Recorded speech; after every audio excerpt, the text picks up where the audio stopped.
ایسی حدیث کے لیے بلغنی مجھے بات پہنچی ہے انک تحدثہ عن رسول اللہ صلی اللہ علیہ وسلم کہ آپ وہ حدیث رسول اللہ صلی اللہ علیہ وسلم سے ان کے ساتھ بیان کرتے ہیں کہ رسول اللہ صلی اللہ علیہ وسلم نے فرمایا. ایک عالم کا کام یہی ہوتا ہے قرآن کی آیت پڑھ دے اور حدیث رسول پڑھ دے، اس کا کام ختم. اپنا فلسفہ بگاڑنے کی ضرورت نہیں ہے اس کو. ہمارا کام بس اتنا ہی ہے، قرآن کی آیت اور اسی طرح حدیث تشریح جیسے علماء نے سلف نے کی ہے، تفسیر اس کے سامنے رکھ دیں، تشریح اس کے سامنے رکھ دیں. اور کسی کام سے نہیں آیا. وہ حدیث سنا رہے ہو کہ میں نے رسول اللہ صلی اللہ علیہ وسلم سے سنا ہے، ابو دردہ کہتے کہ جو آدمی علم کی تلاش میں نکلتا ہے کسی راستے پر تو وہ علم کے راستے پر نہیں چل رہا ہے، وہ جنت کے راستے پر چل رہا ہے. عجیب بات ہے. تو آپ لوگ جو علم کے راستے پر آئے ہو، علم حاصل کرنے کے لیے جس راستے سے آئے ہو، یہ راستے سے نہیں آئے ہو، یہ راستہ علم کا راستہ نہیں بلکہ جنت کا راستہ ہے. یہ فضیلت علم. جی وَإِنَّ الْعَالِمَ لَتَّضَوْا وَإِنَّ الْمَلَائِكَةَ لَتَّضَوْا أَجْنِحَتَهَا رِزًا لِطَالِبِ الْعِلْمِ. ملائکہ اپنے پر بچھاتے ہیں طالب علم کے لیے. اور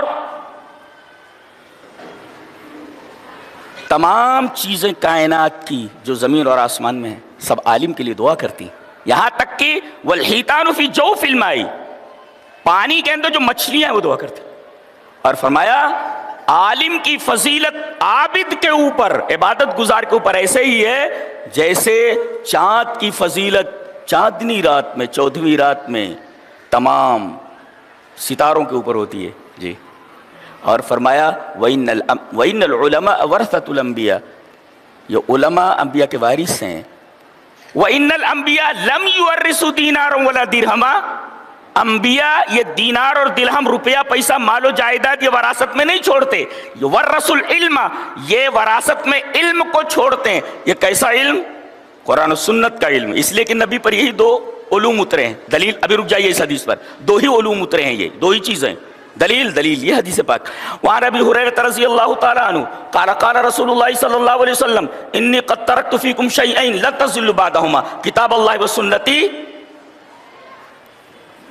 وَلَن تَضِلُّوا بَعْدَهُمَا كِتَابَ اللَّهِ وَسُنَّتِي وَلَن يَتَفَرَّقَ حَتَّى يَرِدَ عَلَيَّ الْحَوْض. رواه الحاکم فی المستدرک فی کتاب العلم. حضرت امام حاکم رحمہ اللہ اس حدیث کو مستدرک علی الصحیحین کتاب العلم کے اندر لائے. راوی حضرت ابو ہریرہ ہیں. حضرت ابو ہریرہ فرماتے ہیں کہ نبی اکرم صلی اللہ علیہ وسلم نے ارشاد فرمایا کہ میں نے تمہارے درمیان دو چیزیں چھوڑ دی ہیں، ان دونوں چیزوں کو اگر مضبوطی سے پکڑے رہو گے تو کبھی گمراہ نہیں ہوگے. یہی دو چیزیں آپ پر اتری، یہی دونوں چیزیں آپ نے امت کو دی ہیں. جی انہی دونوں چیزوں کا نام علم ہے. جی اور یہی دونوں چیزیں وراثت میں چھوڑ کر جاتا ہے، اس لیے کہ یہی دونوں چیزیں نبی کو ملی ہیں. انبیاء کو یہی دونوں چیزیں دی جاتی ہیں. جی کتاب اور سنت، اس کا عمل، یہ دونوں چیزیں. تو وراثت میں کتاب و سنت ملا انہیں. فمن اچھا عجیب بات یہ ہے، میں تو وراثت کا طالب علم الفرائض کا، تو کس کو کتنا ملتا ہے اللہ تبارک و تعالیٰ نے اس کا حصہ بتا دیا ہے. بیٹی کا اتنا حصہ ہوتا ہے، فلاں کا اتنا ہوتا ہے، فلاں ماں کا اتنا حصہ، باپ کا اتنا حصہ. لیکن یہ عجیب وراثت ہے انبیاء کی، اس میں متعین حصہ نہیں ہے. جو جتنا چاہے جتنی محنت کرے اتنا لے لے، اس میں حصہ متعین نہیں. یہ عجیب و غریب قسم کی وراثت ہے. پتہ یہ چلا کہ علم سے مراد علم موروث ہے. العلم الموروث عن النبی صلی اللہ علیہ وسلم عن الانبیاء علیہم الصلاۃ والتسلیم. اچھا پتہ یہ چلا کہ علم نافع سے مراد، نفع بخش سے علم سے مراد علم الموروث ہے، جو وراثت میں ہمیں ملا ہے. جیسا کہ اس حدیث سے معلوم ہوا ورثوا العلم، جو علم موروث ہے وراثت میں ملا. کس سے؟ انبیاء کرام سے. یہ علم نافع ہے. اور یہاں پر ایک نقطہ اور بڑھا لیں، یہ علم موروث یہ اصل ہے.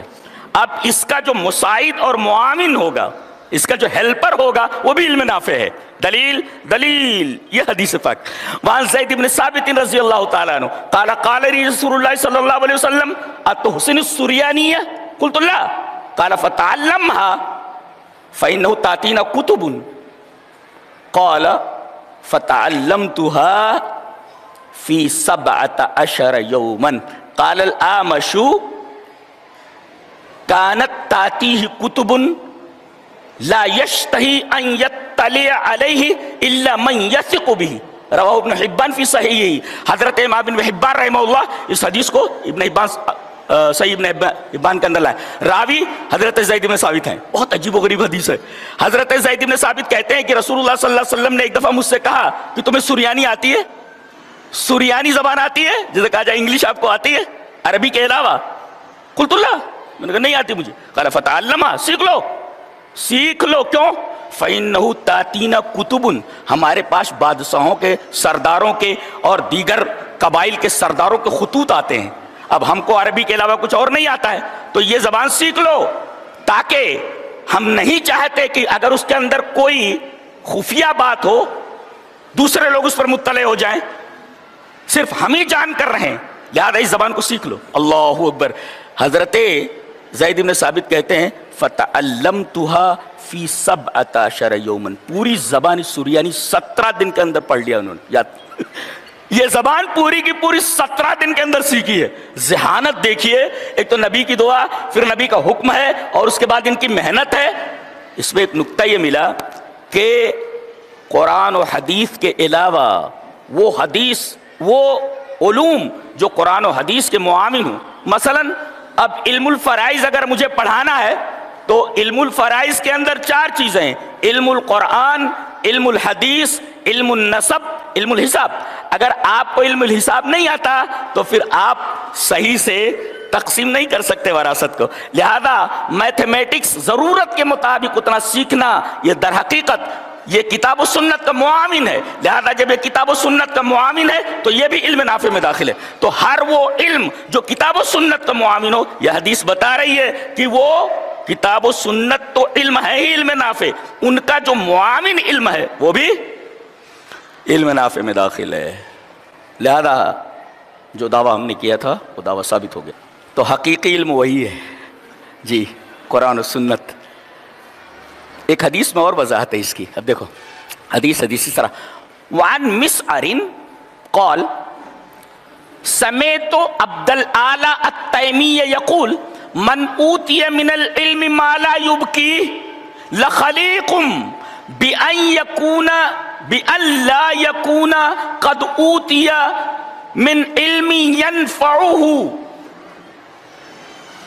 لأن الله تعالى نعت العلماء ثم قرأ قل آمنوا بي أو لا تؤمنوا إن الذين أوتوا العلم من قبله إذا يتلى عليهم يخرون للأذقان سجدا ويقولون سبحان ربنا إن كان وعد ربنا لمفعولا ويخرون للأذقان يبكون ويزيدهم خشوعا۔ رواہ الدارمی فی کتاب العلم، حضرت امام دارمی رحمہ اللہ اس حدیث کو ایسے ہی کتاب العلم کے اندر لائے، دارمی میں کہتے ہیں کہ میں نے، نثار کہتے ہیں کہ میں نے عبد الاعلی تیمی کو یہ کہتے ہوئے سنا کہ اللہ اگر کسی کو ایسا علم نہ دے جو اسے رلائے نہ، اسے رلائے نہ، تو بہتر یہ ہے کہ اس کو علم نافع دیا ہی نہ جائے، علم نافع دیا ہی نہ جائے، اس لیے کہ اللہ تعالیٰ نے علماء کی تعریف فرمائی ہے جی قرآن، اور یہ علم کتاب و سنت کا یہ ایسا علم ہے جو آدمی کو رلاتا ہے،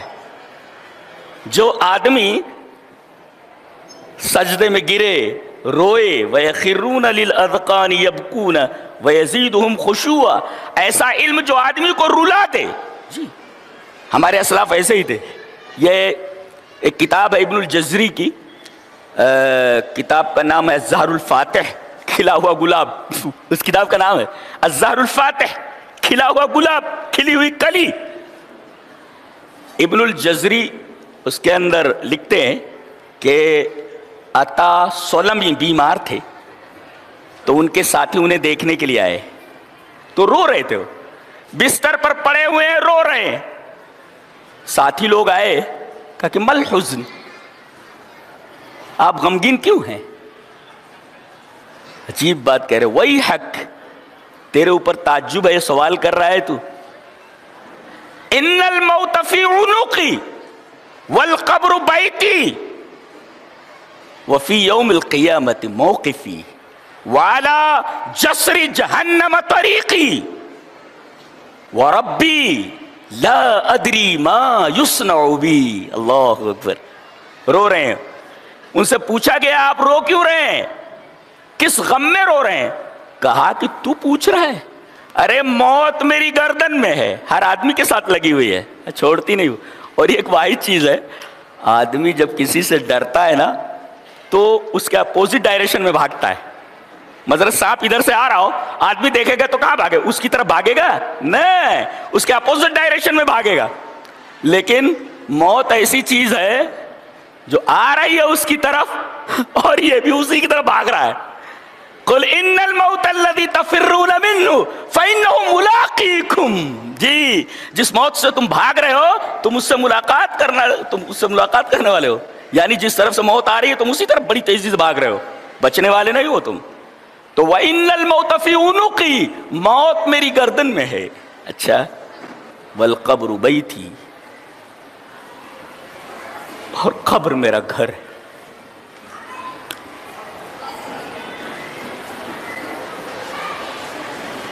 وَفِي يَوْمِ الْقِيَامَةِ مَوْقِفِي، رب تعالیٰ کے سامنے کھڑا ہونا ہے. دائیں ترجمان نہیں، بائیں ترجمان نہیں.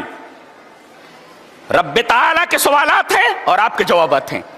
وفی، کوئی وکیل نہیں، کوئی ترجمان نہیں. وفی یوم القیامت موقفی، رب تعالیٰ کے سامنے قیامت کے دن کھڑے ہونا ہے. والا جسر جہنم طریقی، اور جہنم کے اوپر جو پل ہے، پل صراط، اس پر سے ہر ایک کو گزرنا ہے. اس پر سے گزرنا وہ راستہ ہے. اب پھر پوچھ رہے ہو وربی لا ادری ما یصنع بی، مجھے معلوم نہیں کہ میرے ساتھ کیا کیا جانے والا ہے. اب جب مجھے معلوم نہیں کہ میرے ساتھ کیا کیا جانے والا تو میں روؤں نہ تو کیا کروں؟ اللہ، روؤں نہ تو کیا کروں؟ تو وہ علم جو آدمی کو رلا نہ سکے، جو دل کی دنیا میں انقلاب نہ پیدا کر سکے، ایسے علم کے اوپر لعنت ہے. یہ واحد علم ہے کتاب و سنت کا جو آدمی کو رلا. اور اس آیت کریمہ کی تفسیر میں ایک مفسر نے لکھا ہے، کون سی؟ وہی قل آمنوا بہ ولا تؤمنوا. العالم الذی ابقاہ علمہ، عالم وہ ہے جس کا علم اس کو رلا دے، اس کا علم اسے رلا دے. جی. تو یہ تو علم کے بارے میں گفتگو ہے. اگر آپ امام بخاری رحمہ اللہ کی بخاری شریف اٹھائیں گے تو آپ کو حیرت ہوگی، اتنا بڑا آدمی ہے یہ، سلٹایا کیسے جائے؟ اور پورا تدریسی منہج دے دیا ہے، پورا تدریسی منہج. باب قائم کرتے ہیں، باب و فضل العلم، یہ باب ہے علم کی فضیلت کا. آپ کہیں کہ یہ چیز بہت اچھی ہے، اس کے اندر یہ خوبیاں ہیں، اس کے اندر یہ چیز ہے. اب ظاہر ہے کہ اگر میں اس کی خوبیاں اور فضیلت بیان کروں تو آپ کے اندر شوق پیدا ہوگا اس کو خریدنے کا. امام بخاری بات کر کے بتانا چاہتے کہ استاذ کو چاہیے کہ صرف پڑھائے نا، بلکہ علم کے تعلق سے تشویق کرے، شوق پیدا کرے، انسپریشن دے اس علم کے تعلق سے کہ علم سیکھو. طلباء کو صرف پڑھائے نا، بلکہ وہ بتائے کہ یہ چیز